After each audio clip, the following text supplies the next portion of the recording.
Assalamualaikum warahmatullahi wabarakatuh.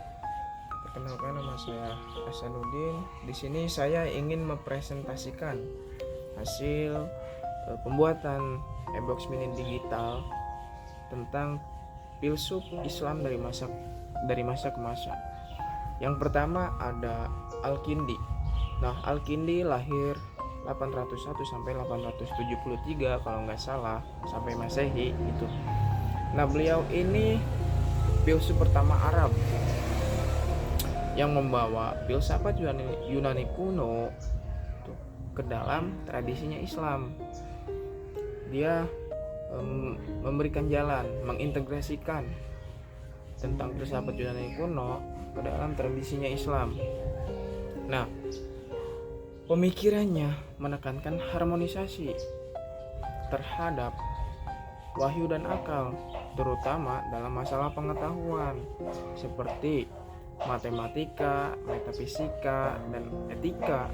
Dan Al-Kindi ini menekankan bahwasanya akal manusia ini bisa memahami tanda-tanda dari Tuhan melalui lewat alam.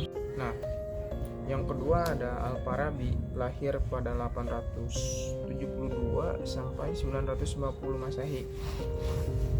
Beliau ini dijuluki guru kedua atau Al-Muallimin At-Tasani, guru kedua setelah Aristoteles.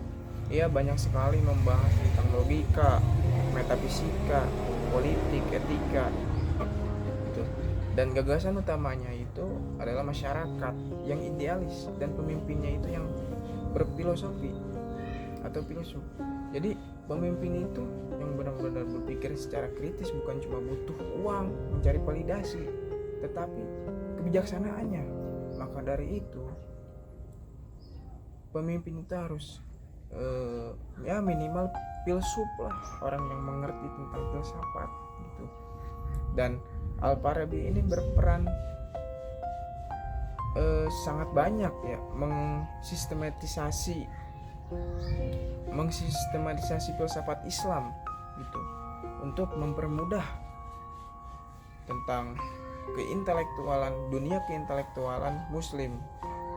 Lanjut, yang ketiga ada Ibnu Sina, lahir pada tahun 980 sampai 1037 tahun. Nah, Ibnu Sina ini membangun sistem filsafat secara koherensif, terutama tentang jiwa dan tubuh, konsep wujud dan mahiyah, serta pembuktian Tuhan. Nah, dalam karyanya Asy-Syifa Al-Qanun fi Al-Tibb itu salah satu rujukan utama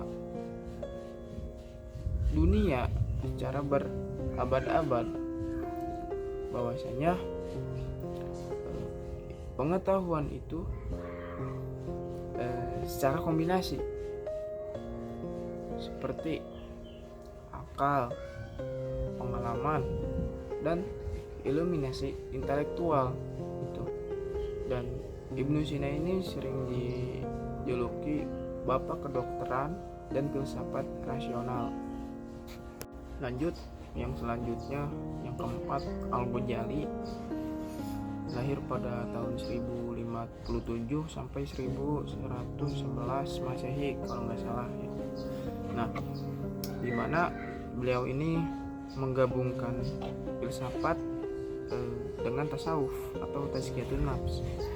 Nah, dan Al-Ghazali ini juga mengkritik pemikiran para filsuf yang radikal gitu pada tahafut al-falasifah. Namun tetap ia menekankan fondasinya seperti logika dan etika. Dan Al-Ghazali juga mengembalikan perhatian masyarakat dalam atau pada spiritualnya, serta integrasi akal dan wahyu. Lanjut, yang kelima ada Ibnu Rashid. Beliau lahir pada tahun 1126 sampai 1190 Masehi. beliau ini pembela rasionalisme Islam.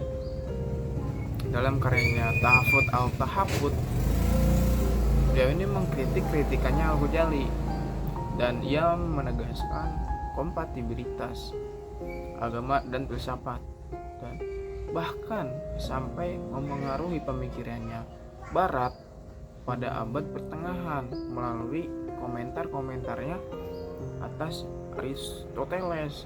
Kesimpulannya, inti dari perkembangan filsafat Islam dari masa ke masa ini bergerak dari penerjemahan dan asimilasi ilmu Yunani seperti Al-Kindi, Al-Farabi, Ibnu Sina itu menuju penguatan sistem metafisika dan ilmu. Kemudian masuklah ke kritik dan spiritualisasi, yaitu Al-Ghazali, menuju rasionalisme yang matang, yaitu Ibnu Rashid. Nah, lalu menujulah ke sintesis mistis, yaitu Ibnu Arabi dan Mala Sadra.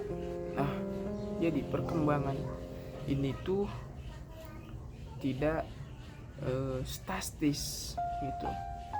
Jadi perkembangan ini tuh bertransformasi, fleksibel, dinamis, mengikuti kebutuhan zaman. Tuh, seperti dipadukan oleh akal, kan, wahyu, terus pengalaman spiritual secara harmonis gitu. Intinya perkembangan Islam ini sangat baik juga gitu, mengharumkan nama Islam. Ya, mungkin itu saja dari saya, kurang lebihnya mohon maaf bila ada kata-kata dari saya salah atau tidak masuk akal, mohon dimaafkan. Wabillahi taufiq wal hidayah. Wassalamualaikum warahmatullahi wabarakatuh.